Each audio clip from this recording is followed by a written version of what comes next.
Bonsoir. Je dois m'excuser par avance, je ne vais pas vous parler de Docker.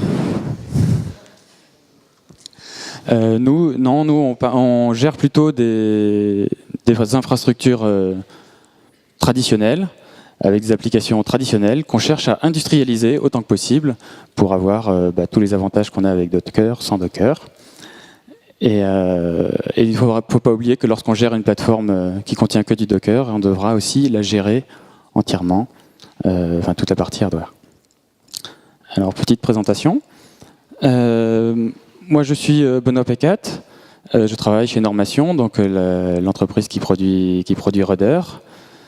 Je suis là pour vous parler un peu de ce produit, vous le présenter, et on va vous faire une petite démo d'une sous-partie, d'une fonctionnalité de Rudder qui peut être assez sympathique. Donc, moi, je me présente, donc je suis plutôt le cas d'usage, l'utilisateur. C'est une société Etica, Maxime Longuet, donc ingénieur de formation. Je fais mes armes dans la mine 6 chez un hébergeur à Marseille. Je m'occupe pas mal aussi dans le monde de communauté. Je suis membre de PostgreSQL FR, membre fondateur de Libertis, qui est une association également de sociétés de services en logiciel libre du côté de Marseille. Alors, Normation, notre entreprise, édite Rudder. Rudder est entièrement open source, ce qui veut dire que si vous voulez l'essayer, vous pouvez l'utiliser, vous pouvez l'installer, vous pouvez en faire tout ce que vous voulez sans passer par nous. Normation est quand même expert sur le sujet, donc on vous conseille quand même de passer par nous. Donc la société Etica c'est une SS2L qui existe depuis 2004. On a deux cœurs de métier, 50%, 50% pour les deux. Donc on a une grosse partie d'infogérance, de plateformes d'hébergement Internet, donc des plateformes d'hébergement du front-end, des Nginx, des Apache, du MySQL, du PostgreSQL, FR, tout ça, du développement sur mesure aussi d'applications. Mais on a vraiment 50-50 du truc. Et donc on était arrivé aujourd'hui à être utilisateur Rudder.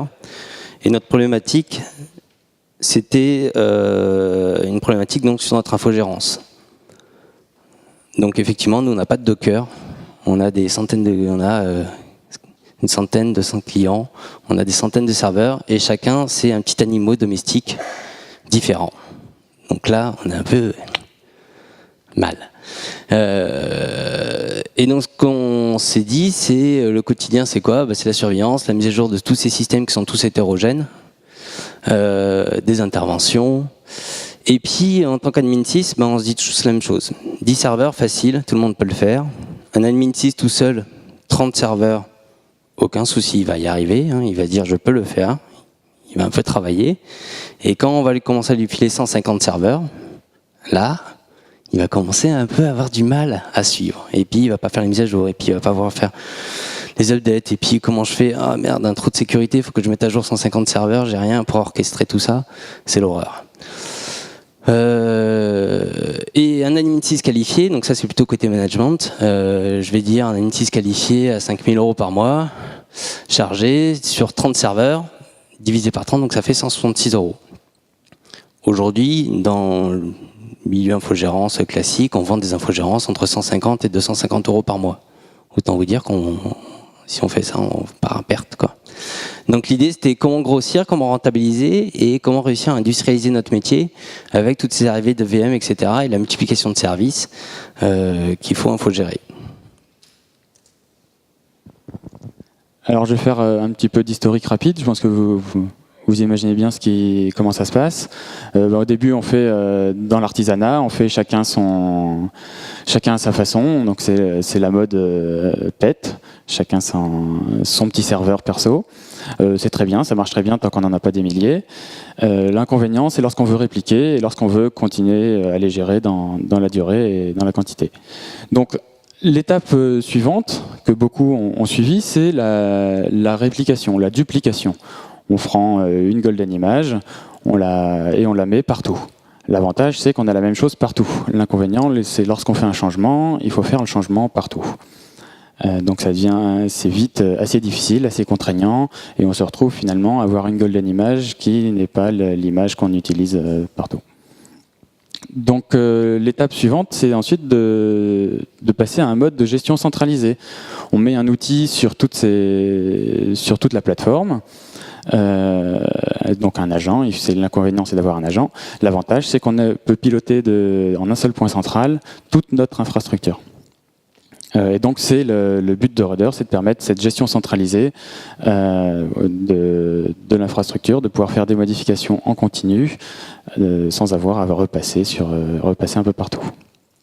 Attends, je te coupe parce que moi, quand j'avais vu cette slide, je me suis retrouvé dedans. En fait, chez nous, l'artisanat s'appelle notre wiki. Donc on a tous un petit joli wiki avec toutes nos procédures de post-install. Donc ça, c'était super. Et puis un jour, on a dit, on utilisait pas mal d'OpenVZ, on avait des systèmes de Proxmox, choses comme ça. Et il y a un petit outil qui s'appelle DAB, qui permet de faire de la machine de template. Alors ça, c'est génial, parce que vous faites votre machine de template, prêt à l'emploi, puis vous pouvez la dupliquer. Et puis au bout de 3 mois, vous l'avez pas mis à jour. Et puis du coup, la duplication, on s'est retrouvé à pas utiliser notre template prêt à jour pour se déployer, parce qu'il y avait des nouvelles système qui était sorti, qu'on n'avait pas refait une nouvelle machine, qu'on n'avait pas refait un nouveau template, on n'avait pas mis à jour le template, donc on est reparti sur notre wiki et on faisait nos post-install. Voilà. Et du coup, ce qu'on s'est dit, c'est pas possible, on peut pas continuer à faire des post-install et puis pas réussir à mettre à jour nos machines et nos modèles de machines. C'est pour ça qu'on est parti donc sur cette idée de gestion centralisée. Donc Rudder, c'est quoi ? Rudder, c'est tout d'abord un produit, une solution qui permet plusieurs choses, mais tout d'abord d'automatiser un certain nombre de tâches. Donc cette automatisation, l'intérêt de cette automatisation, c'est de faire toutes ces tâches automatiquement sur un grand nombre de machines, voire sur toutes vos machines, même si elles sont différentes, même si votre plateforme est hétérogène. Le deuxième avantage de Rudder, c'est qu'il vous permet d'avoir un retour. C'est-à-dire que lorsque vous faites une modification, vous avez lancé votre modif, vous avez lancé supposons que ce soit un script, vous lancez votre script, il arrive, et il se lance, et la question c'est est-ce qu'il a fonctionné ? Et là, la plupart du temps, les gens ne sont pas au courant. C'est-à-dire que lorsqu'il y a une machine, 2 machines, on peut aller voir sur la machine. Lorsqu'on a 200 machines, on ne va pas aller se taper sur toutes les machines, vérifier que ça a marché. Donc c'est là que Rudder fait automatiquement le rapport de tout ce qui a marché ou de ce qui n'a pas marché. Après, il y a un certain nombre de fonctionnalités supplémentaires de type relecture de vos modifications faites sur le point central.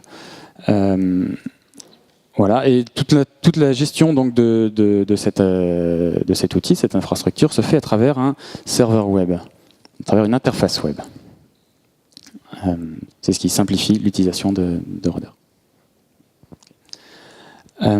Voilà. Donc maintenant, je vais vous expliquer un peu comment il fonctionne. Tout simplement, on a un serveur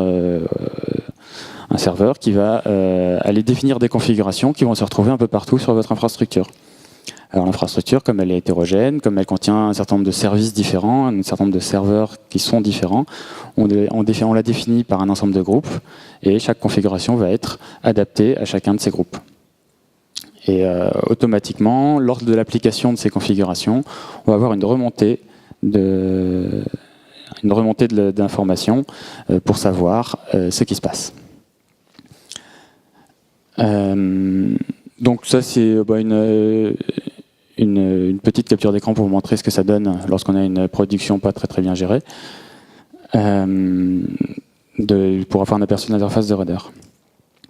Et ici, chose que nous allons vous présenter, c'est l'éditeur de technique, c'est-à-dire l'outil qui vous permet d'écrire ce qui va se passer sur les machines elles-mêmes, directement. Alors ici, on a à gauche la technique en elle-même. Alors on ne voit pas très bien, mais on vous montrera en détail lors de la démo comment ça se passe. Donc on a à gauche un ensemble de commandes qui sont exécutées, à droite celles qui sont disponibles à l'ajout. Alors cet éditeur se base sur un framework que nous avons écrit qui s'appelle NCF. Et ce framework, c'est un ensemble de briques de base, des briques qui finalement sont disponibles partout dans tous les langages de scripting qui sont assez simples. C'est de type installer un package, modifier un fichier, éditer une ligne, faire ce genre de choses. L'avantage de ces briques, c'est qu'elles font automatiquement les choses seulement si elles sont nécessaires. Donc si quelque chose n'est pas nécessaire, il ne fait rien, elle ne va pas faire de modification, elle va faire la vérification avant de faire quelque chose. Et deuxièmement, elles vont rapporter tout ce qu'elles font au serveur. Ce qui nous permet d'avoir un aperçu permanent. Voilà. Moi, je reviens juste aussi sur ce cas d'usage qu'on avait sur Ruder, ce qui est important pour nous. Ce que tu n'as pas forcément expliqué, c'est que dans Ruder, donc vous avez votre serveur et puis vous définissez des groupes statiques. Dans ce groupe, vous mettez tel serveur, tel serveur, tel serveur. Et surtout, ce qui est sympa, c'est la notion de groupe dynamique. C'est-à-dire que dans Ruder, tous les nœuds qui sont gérés par votre nœud Ruder remontent un inventaire de Fusion Inventory. Et par rapport à tout ce qui est remonté de l'inventaire, vous pouvez créer des groupes dynamiques. Donc tel package est installé, tous les serveurs qui sont en postfix, tous les serveurs qui sont Debian Noisy, tous les serveurs qui ont 8 Go de RAM. Voilà, vous pouvez faire des groupes dynamiques par rapport à ça. Et dès que vous mettez un nouveau nœud dans votre serveur Ruder, eh ben, il est automatiquement rentré dans le groupe dynamique et toutes les règles de politique de configuration que vous avez voulu sont appliquées sur la machine. Donc quelque part, c'est voilà, notre objectif, c'est on met une machine. On lui colle un agent Ruder, on le met dans le groupe qu'on veut et ensuite il déploie tout ce qu'on a besoin. Et après, ça c'est effectivement l'écriture des techniques NCF. Donc c'est des méthodes de base sur les fichiers, sur les paquets. Je veux installer tel paquet, je veux changer tel fichier, je veux changer telle ligne, je veux forcer tel bloc présent. C'est simplement la réécriture de nos wikis, de nos wikis et de nos best practices qu'on a pour chacun de nos services. La démo. Donc on va vous montrer un peu comment ça marche pour un cas pratique. Nous allons installer, on ne sait pas, donc un outil de gestion de firewall, si je me rappelle bien. Donc c'est une technique très simple, hein. On va partir du principe qu'on a déjà la documentation pour le faire, on a notre wiki pour l'exploitation, et on va partir de là pour faire l'installation de ce firewall de façon automatisée.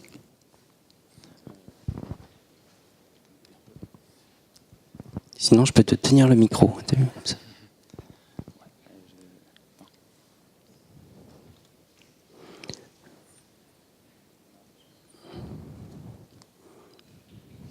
Donc pour l'exemple, en fait, on a pris un tout petit truc qui s'appelle CSF, qui s'appelle Config Server Firewall, qui est un petit utilitaire qui permet de gérer IP table et un démon de type LFD, donc détection d'intrusion, mauvais mot de passe, blacklistage automatique. Voilà, c'est juste un petit outil qui gère un IP table et c'était pas mal pour la démo, pour montrer un peu les différentes techniques qu'on peut avoir.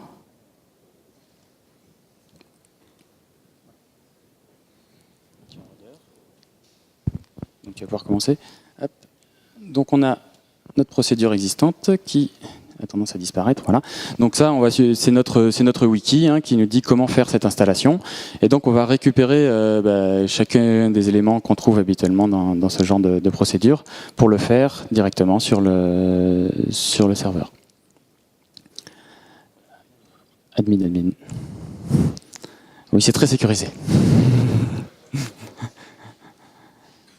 Oula, ça marche. Faut bien avoir un écran un peu plus grand pour lire ça. Ouais.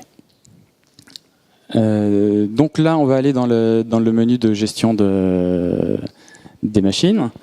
Et qu'est-ce que je dis, d'écriture de technique, voilà. Dans Utilities. Voilà. Donc on va écrire une nouvelle technique pour gérer cette. C'est pas assez grand. Ça va? Non. Ouais. Ça pourrait. Donc là, c'est simplement l'éditeur de technique qu'on voit ici. À gauche, on voit qu'il n'y a aucune technique existante. On part d'une plateforme un peu vierge. On n'a pas encore commencé à automatiser chez nous.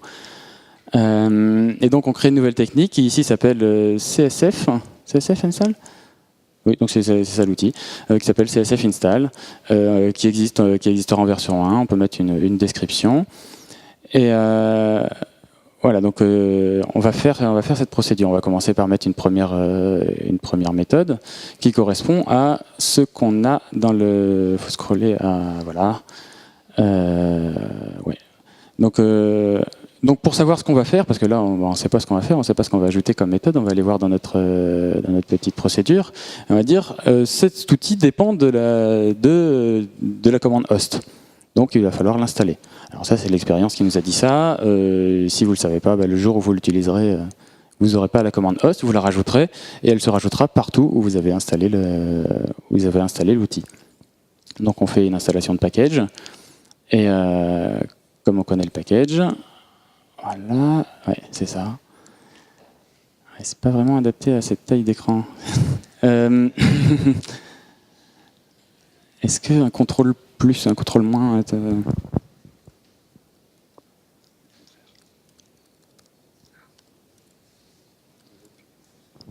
on ne peut pas zoomer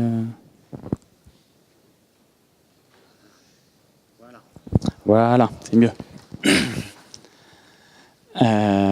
Voilà. Donc on va installer un package. Eh bien le package, voilà, on le dit simplement. Alors cette méthode, ça a l'air tout simple, hein, elle installe un package, apt-get install. En fait, elle ne fait pas un apt-get install, elle ne fait pas un yum install, elle vérifie que le package est installé, et si le package est installé, elle ne fait rien. Et si elle ne fait rien, elle dit sous forme de rapport, je n'ai rien eu à faire car le package était déjà installé. Et donc vous aurez tout vert sur votre système de rapport. S'il y a installé le package, elle va essayer de l'installer. Et si ça marche, elle vous dira, au fait, j'ai dû faire une modification sur votre plateforme, j'ai dû installer un package. Et donc vous aurez un rapport qui vous indique cela. Voilà. Ensuite, donc, on va avancer un peu sur la procédure. Ensuite, il faut récupérer le fichier d'installation de cet outil. Et on va le coller. Ça, c'est la source.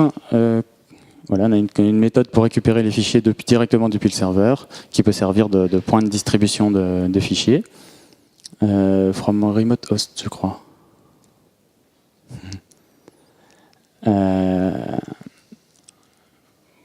From remote source. Donc ça permet de récupérer un fichier depuis le serveur. Donc on récupère ce fichier, on connaît son emplacement, qui doit être déjà défini à cet endroit-là, voilà. Et on va le stocker dans /root pour les besoins de la démo. Vous pouvez choisir bien sûr l'emplacement qui vous intéresse. CTRL-C, CTRL-V. Je sais que tu es habitué au Mac, mais...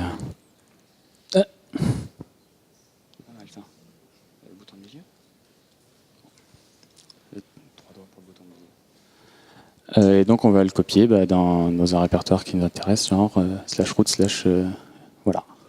Non, c'est avec le nom de fichier complet. Donc encore une fois, cette méthode, c'est une méthode qui fait la copie. Donc encore une fois, c'est une méthode qui fait la copie, mais non seulement elle fait la copie, elle vérifie qu'elle a besoin de faire cette copie. Si elle n'a pas besoin, elle ne le fait pas. Et si elle a besoin, elle le fait et elle fait un rapport. Donc on va ensuite extraire ce fichier. Pareil, ça se fait par l'exécution d'une commande. Cette fois, comme l'exécution de la commande, le rudder ne peut pas savoir s'il doit faire cette commande, s'il doit l'exécuter à chaque fois ou pas, il n'a pas de moyen de vérifier, on va l'exécuter sous une condition.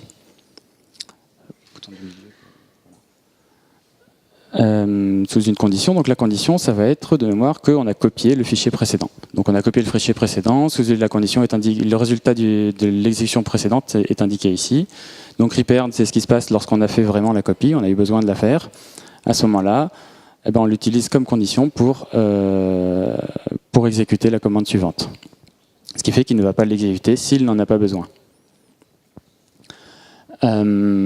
Voilà. Donc cette fois, ne pas réinstaller si le fichier de configuration existe déjà. Donc là, on va rajouter un test pour vérifier que le fichier de configuration existe déjà. Voilà. Avec une commande de test. Donc c'est une commande relativement simple. Cette fois, c'est une commande qui ne fait rien. Contrairement aux autres qui sont toutes actives, celle-ci fait juste une vérification de l'existence des fichiers. Voilà. Et on peut utiliser son résultat comme condition sur l'exécution des autres méthodes. Donc l'étape suivante, c'est de lancer l'installation. On va penser à faire par commande. Comme encore une fois, les commandes, on ne sait pas s'il y a besoin de les lancer ou pas, on ne peut pas le savoir à l'avance. Donc c'est à vous d'indiquer les conditions dans lesquelles on les lance. Voilà. Super. Oui, on va enregistrer l'information, le log d'exécution dans quelque part. Voilà. Alors je crois qu'on est un peu limité en temps là. D'accord. Donc on va arrêter la procédure ici et vous allez simplement voir que tout ceci fonctionne. Et parce que j'espère que ça fonctionne, bien sûr. Et que si on le lance 2 fois, il n'est exécuté qu'une fois. Je laisse finir.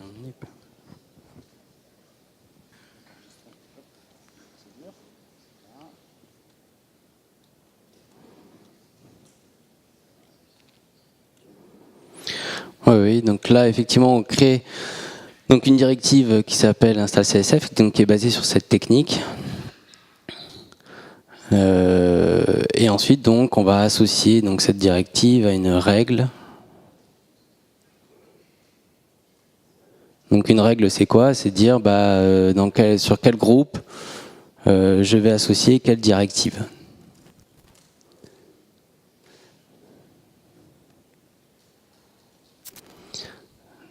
Donc j'ai mes paramètres, je choisis l'install CSF et je dis que je vais mettre ça sur tous les nœuds managés par le système Ruder. Donc vous avez des groupes sur lesquels vous pouvez appliquer, des groupes d'exclusion. Donc vous pouvez dire cette règle je la veux sur ce groupe mais pas sur les autres groupes. Donc là, une fois sur l'agent,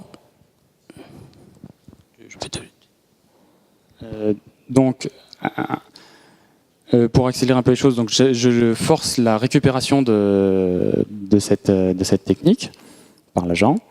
En l'absence de ce forcing, il ne devrait pas être si long.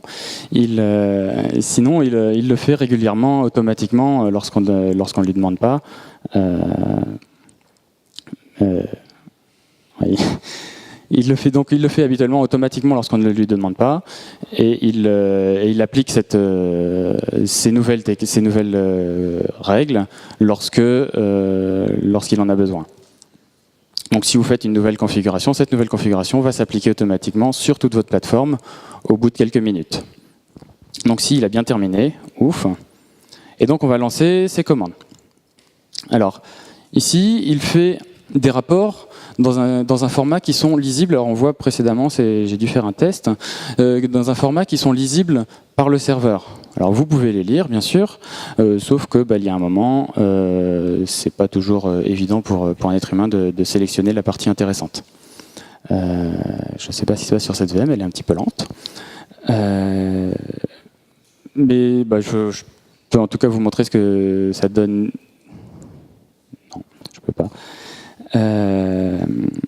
Par contre, je peux vous montrer donc ce que ça donne dans l'interface, c'est qu'on a un rapport qui vous dit que on a 83% de choses qui sont en attente de récupération. Donc du coup, je vais vous montrer pourquoi, qu'est-ce qui ne marche pas et pourquoi ça ne marche pas, puisque ça arrive, c'est des choses. Et donc on a l'information de ça n'a pas marché à cause de l'exécution de commande qui ne marche pas. Voilà. Probablement à cause d'une erreur quelque part là-dedans. Donc ça nous laisse l'occasion d'analyser et de savoir pourquoi ça ne marche pas lorsque vous faites quelque chose sur votre plateforme, d'avoir un retour, d'être au courant que ça n'a pas marché. C'est l'effet démo. Et donc on a l'information, on peut analyser et on peut savoir ce qui se passe bien et ce qui ne se passe pas bien sur votre plateforme.